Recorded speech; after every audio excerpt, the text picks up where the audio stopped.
Сәлем достар, сіздермен бірге ерекше тағамдар әлемі. Бүгін сіздерге ең оңай жасалатын дәмді көпіршікті қаймақ десертін қалай жасау керектігін көрсететін боламын.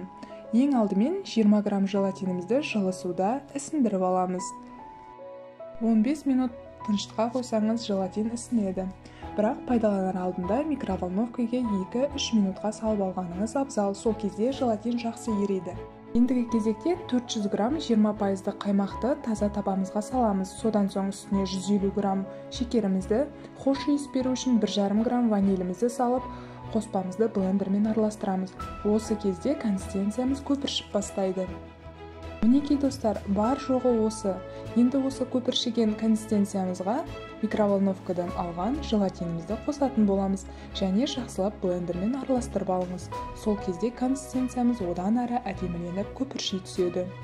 Ендеше осы қоспамызды өзіңізге ұнайтын ыдысыңызға құйып, ішіне апельсиннің немесе өзіңіз қалаған жеміс-жидектің бөлшектерін салсаңыз болады. Содан соң тоңазытқышқа 30-40 минутқа салып салқындатып аласыз.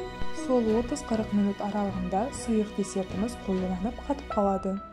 Ендігі кезекте дастарханға қоя беруіңізге болады.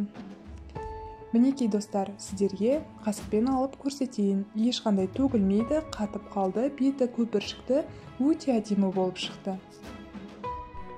Қараңыздаршы достар, қасықты салған кезде де өте нәзік, дірілдеп әдемі болып, ал дәмін айтсаңызшы, өте керемет шықты. Сіздер де жасап көріңіздер достар. Баршаңызға ас болсын.